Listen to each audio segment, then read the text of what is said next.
Now, the issue is that our audience can be various different types, various, you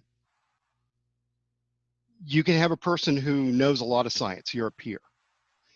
You can have a person who doesn't know any science. You may be talking to a school group.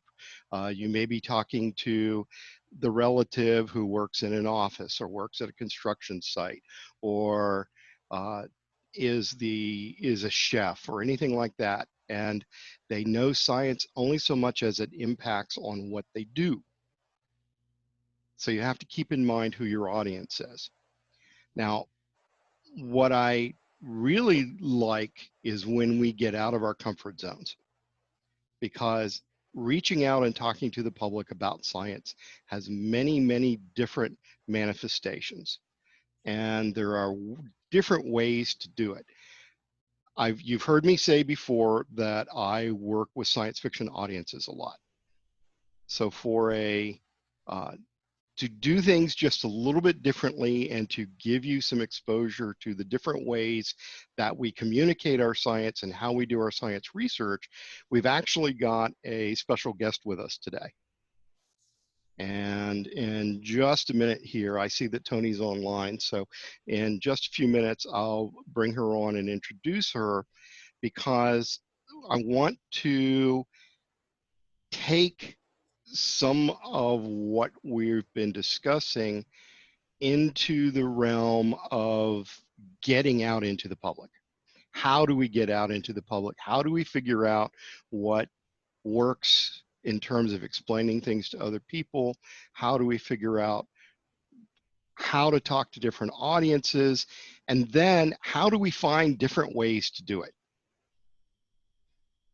It's fascinating little story was that I was part of a bulletin board discussion group, and a science fiction author said, hey, I need to figure out a way to do X.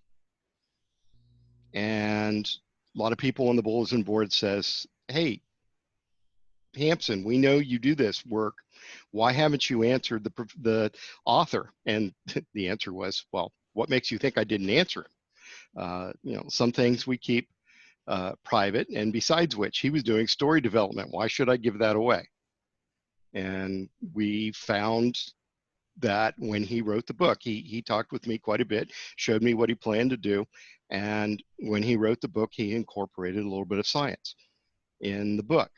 Another author asked me for comments, and lo and behold, I was very surprised when I read the book later and found out that a whole explanation section that I had sent him got embedded into the book. And there are different ways that we can come up with to get science out into the public.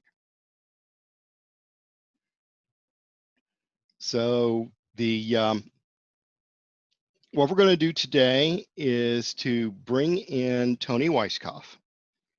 Tony is the publisher of Baen Books, and Baen is a science fiction and fantasy publisher, but also a science publisher, because on their website, the company will put nonfiction as well as fiction, and they tend to have some pretty neat science stuff, because Tony will tell you that she likes hard science fiction, which is science fiction that has real elements of science and engineering into it.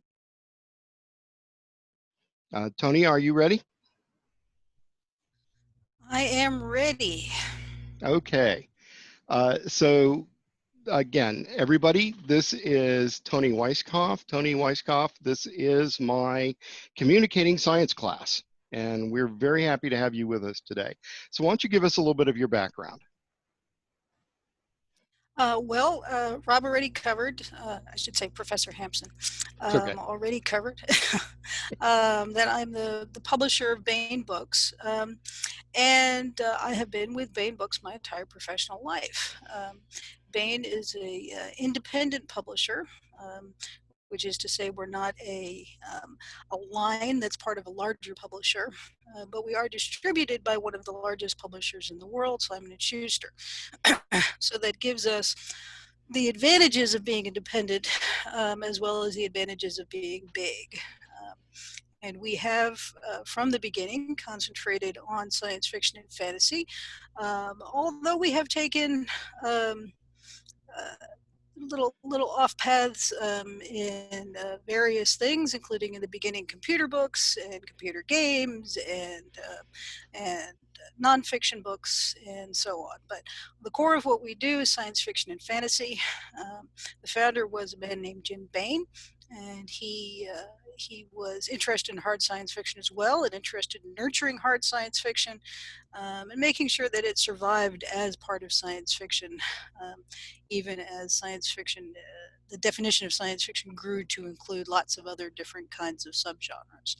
Um, so I'm very proud to be part of that tradition, and to continue that effort. Well, why don't we talk a little bit about how science has shaped your life and career? I have heard some very interesting stories over the years about where you grew up. So why don't you tell us a little bit about that? Well, I am in one of two careers where I am able to drop my father's name and have it make any kind of resonation. Um, my dad's an astrophysicist. He works for NASA, and he's the project scientist for the Chandra Space Telescope. That if you haven't heard of, you should. Uh, and I'm sure that you've seen its images in popular science.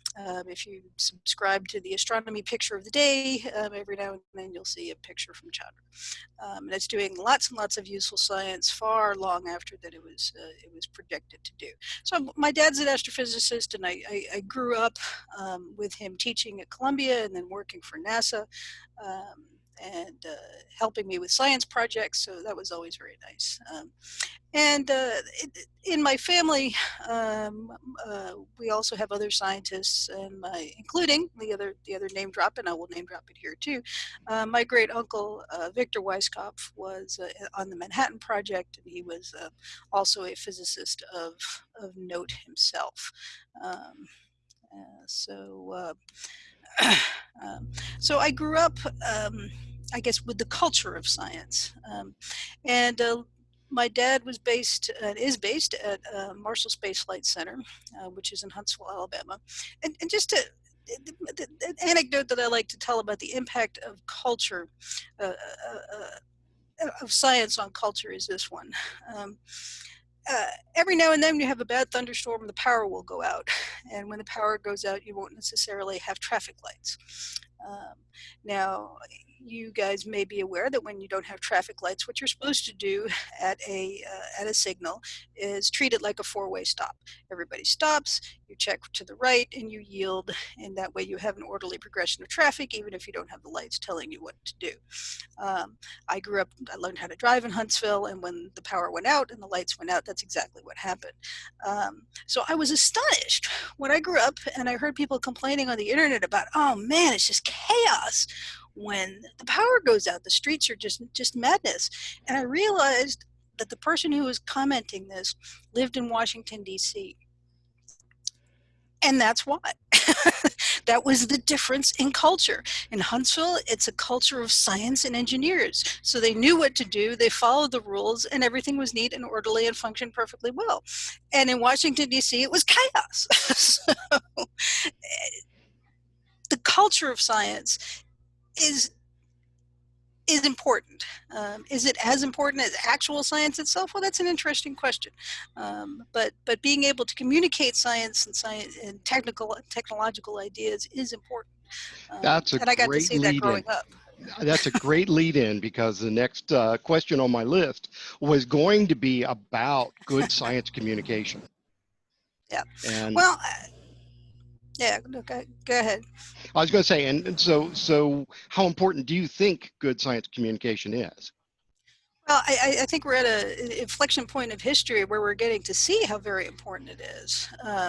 When we have mass communication, we've had plagues before, we've had virulent viruses before, um, but we're at a particular point in history where we're suddenly learning about this much more quickly than we ever have before. So communicating the ideas, the biology, the immunology, all of the ologies behind control of these sorts of things has become, this is front page news, right? And not only is it front page news, it's impacting our political policies. It's impacting how governments act. So being able to communicate effectually about scientific and technological ideas is not only useful, it can be a career, but it's incredibly important. It changes people's lives day to day. Um, so um, Well, we do know that there are people who do make a career out of science communication. yeah. We've had, I do know that there are graduates of PhD programs that will go into science journalism as opposed to academic and laboratory science. So, in your opinion, who do you think are some very good science communicators? Well, I think just going back to it, it comes down to a matter of trust, right? You have to figure out who you're going to be able to trust communicating these ideas. So how you communicate them, it can establish that level of trust that you need to be able to get the ideas across, and that can be tricky. But some science communicators, I think Isaac Asimov was very good in his day. Um, and even if the ideas that he's talking about now have been superseded by um, uh, later discoveries, it's still beneficial, I think, to take a look at his essays and his columns and his book introductions just to see sort of how it's done, if not for the actual information that you get. I like Les Johnson.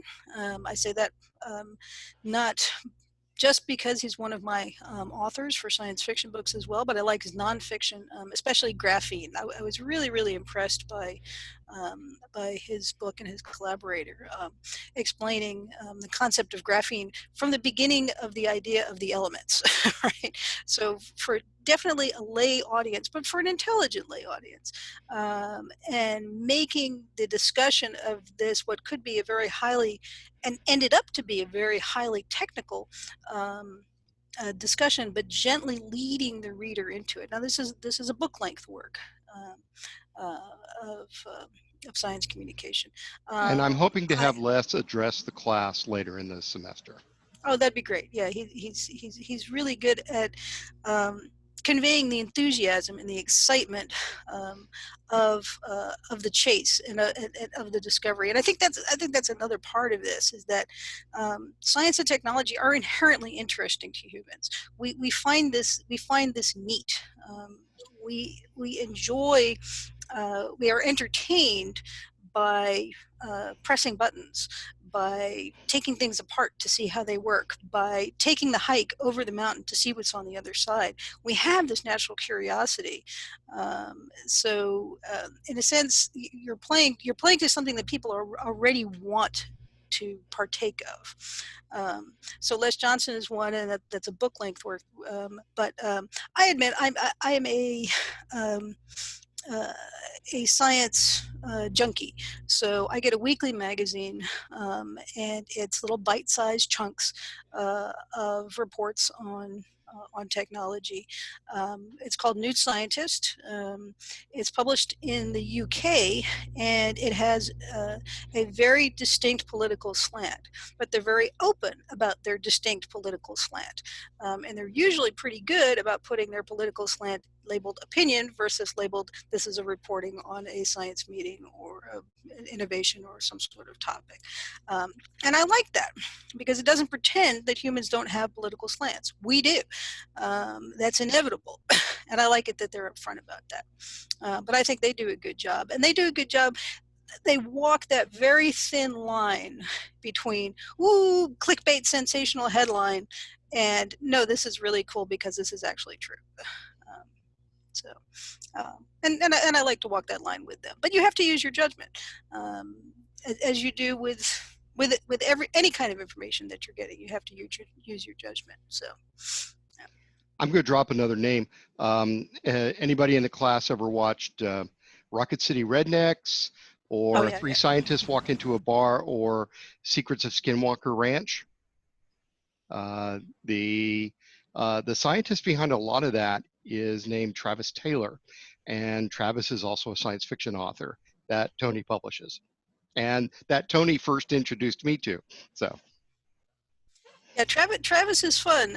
He's part of this Discovery TV family of channels, and on his latest TV show, he's playing the skeptical scientist. Right? I mean, this is a nonfiction show, but the role that he is filling is, well, okay, we have these weird phenomena.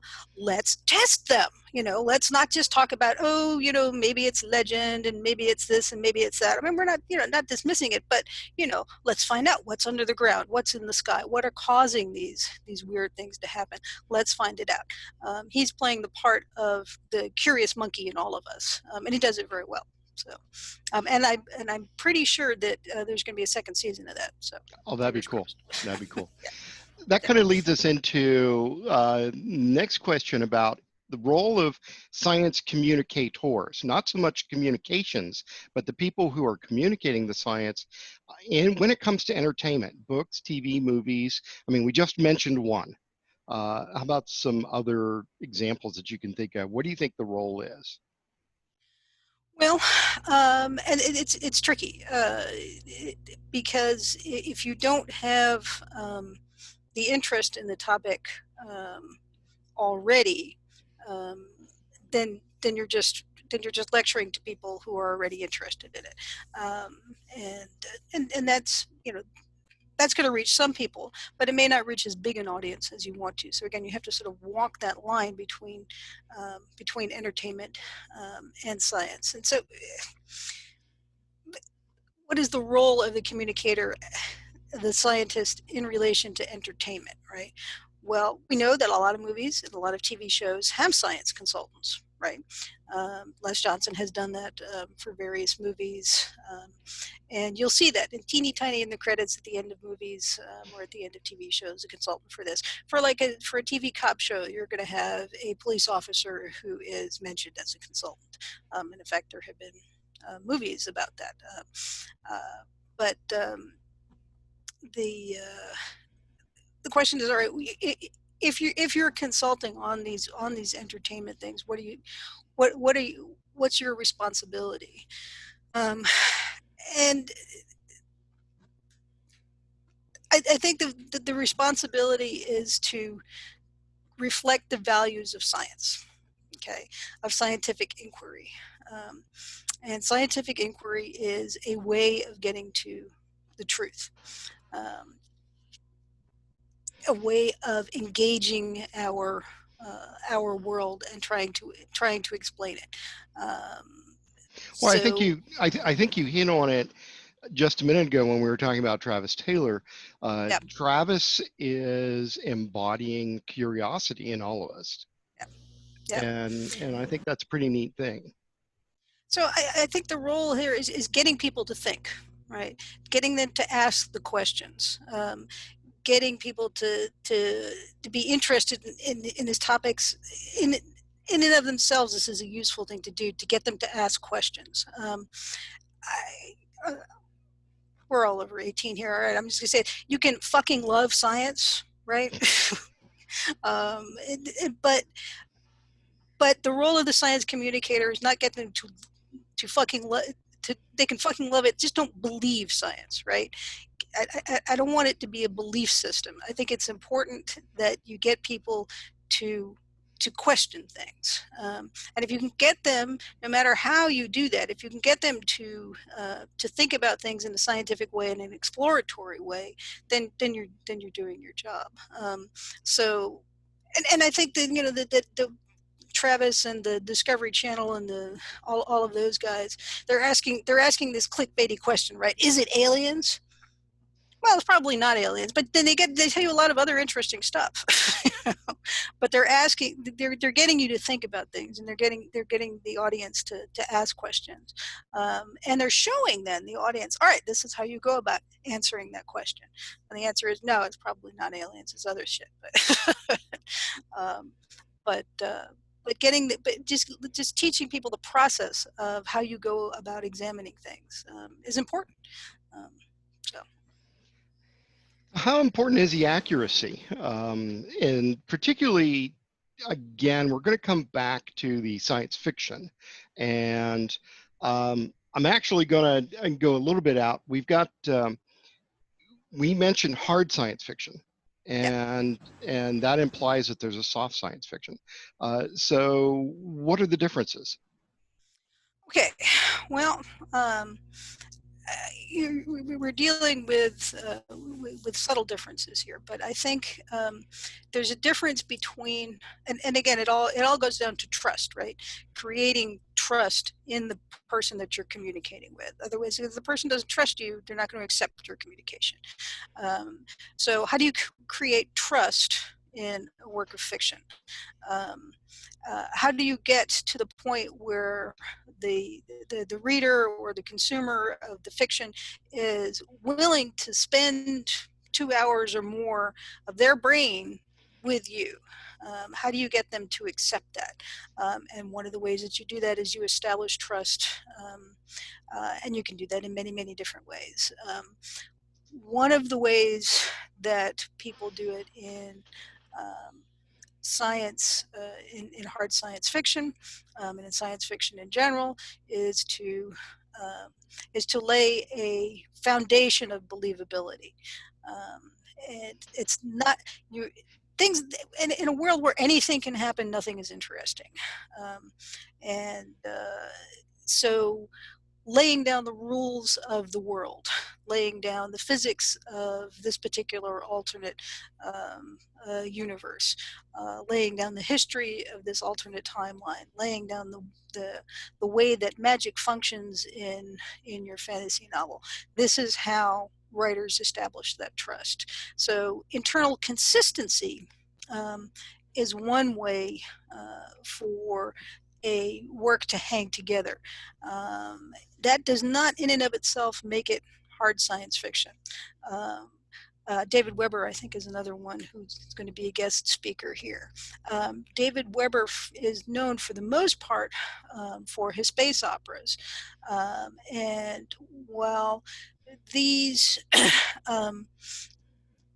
try not, for the most part, to violate what we know about physics. There are some giant ways in which it does, but he's consistent about those, and that's the difference to me. Again, it's a very subtle difference. That's a difference to me between hard science fiction and I'd say space opera. Is that in space opera you have to be internally consistent about your technological systems, but in hard science fiction you have to be not only internally consistent with your systems, but you also have to stick within the known of our physics and of our science, except when you don't. Right. And that's where it becomes a really, really fun game. The except where you don't. Um, I yeah, think a Rob. great example that is not just the trust issue, but the consistency issue Yeah. is for Star Wars fans.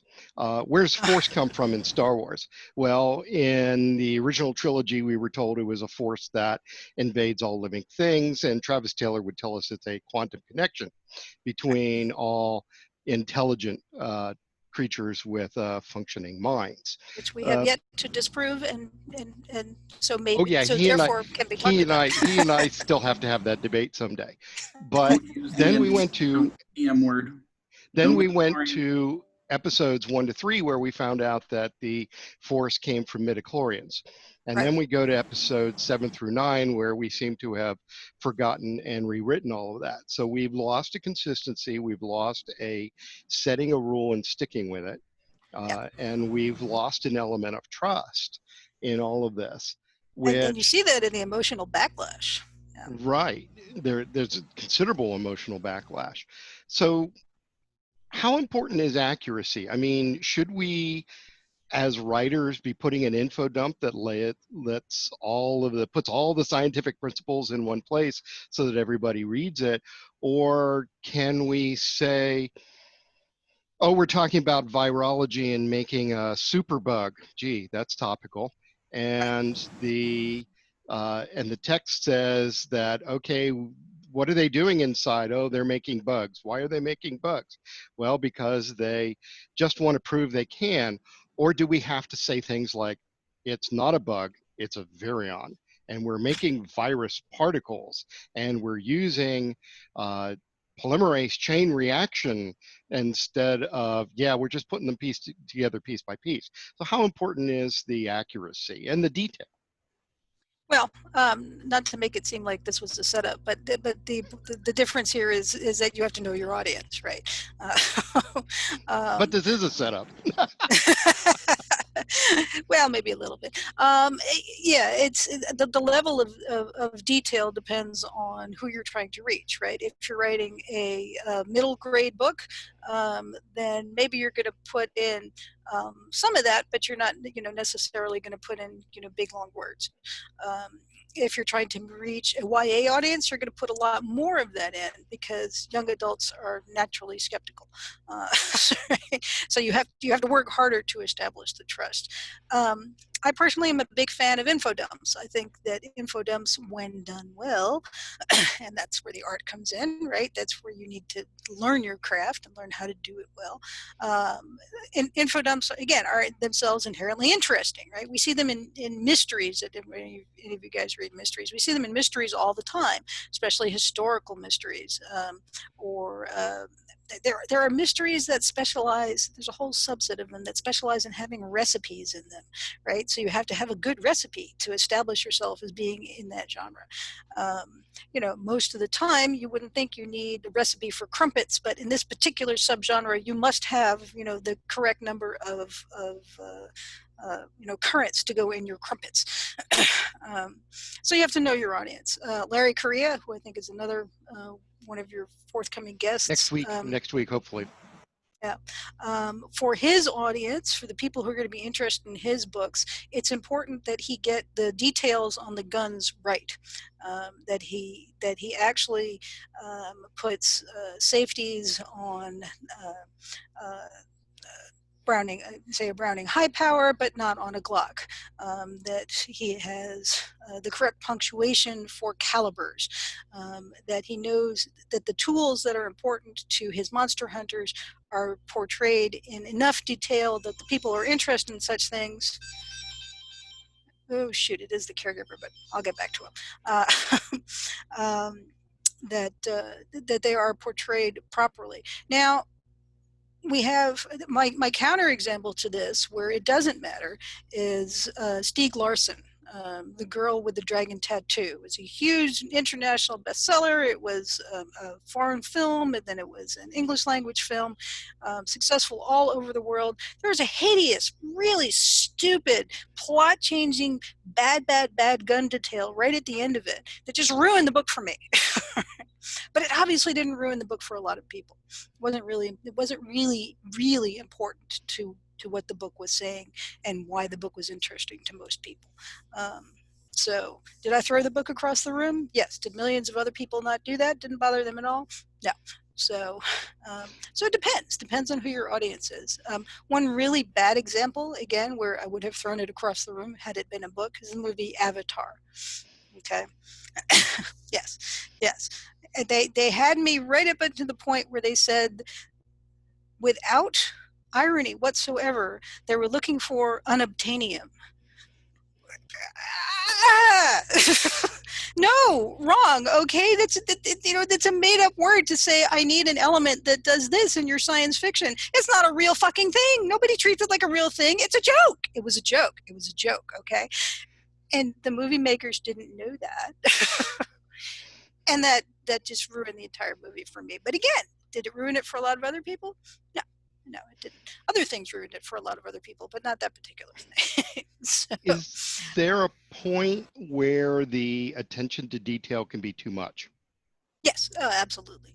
Writer that happens with writers all the time, where they get lost in the research, and the particular makeup of a sword can turn what was otherwise an entertaining info dump into a two-page exposition about. Yes, I am thinking about a book I published uh, uh, on why swords certain swords are shiny. Okay. Yeah, you can instead of the telling detail that would be interesting to a character or a plot, it becomes a digression that is just annoying to the reader. Um, so it doesn't at that point, it's not doing anything. It's not establishing trust. It's not contributing to the plot or the scene or the setting or the theme, and it's just extra crap, and it doesn't need to be there. So, one movie where you do have a whole lot of accuracy, although not 100%, is the movie The Martian and the book The Martian, right? And I think that's an example of where you have a whole lot of info. You have numbers and calculations and graphs and things, and it is part of the fun of the book, is you problem solving the problems along with the protagonist. And I think that was just a great example of showing how how that's fun and how it can be done, and that there's a wide audience for it, That potentially. actually brings me to an interesting point because we're talking about using fiction that the fiction can promote the science. Mm, And I know a lot of people who went and did a lot of background reading after they read The Martian, yes. and they looked things up and they said, "Could you really grow potatoes?" and things like that. And I know at least one person who says, "Not on Mars, you can't." But the can science be used to promote the fiction? I mean, the fiction is promoting the science, and that's what we would like to see. But can the science promote the fiction?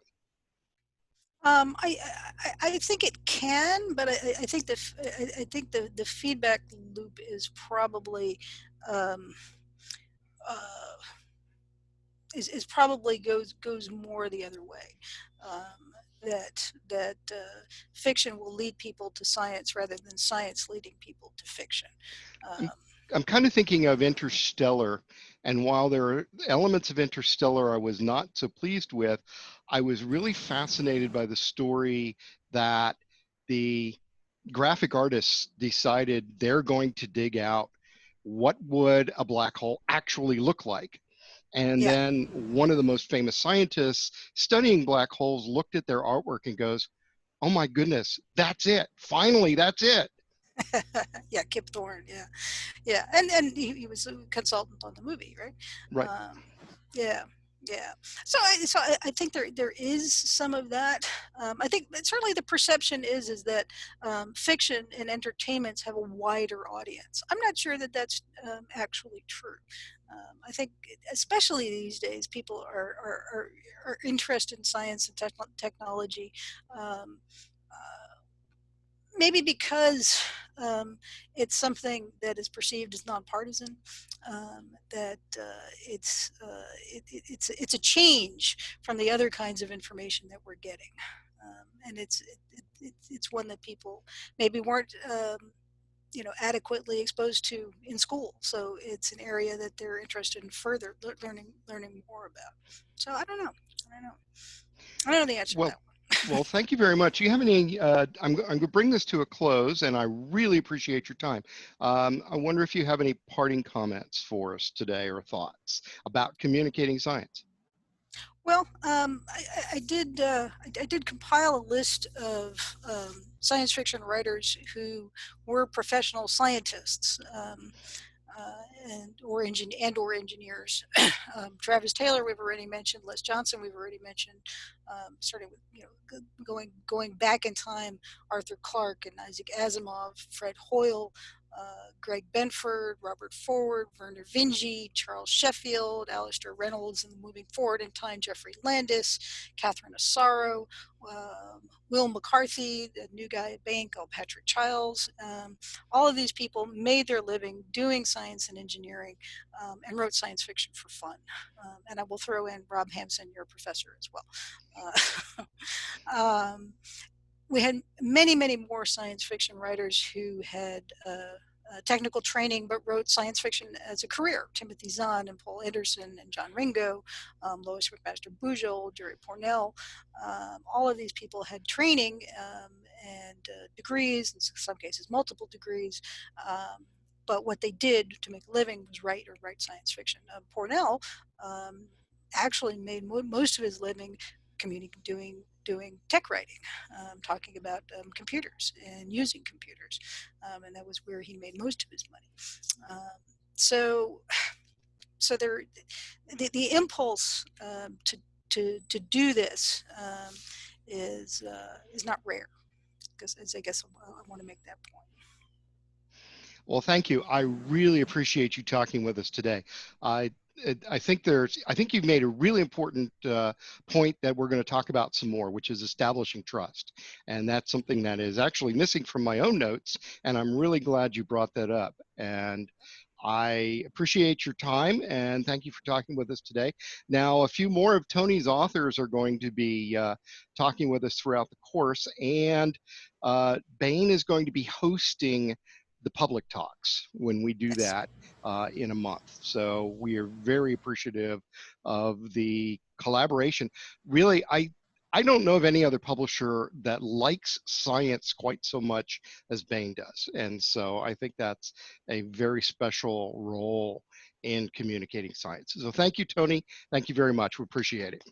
Thank you Thank guys. Thanks you. for having me. Thanks.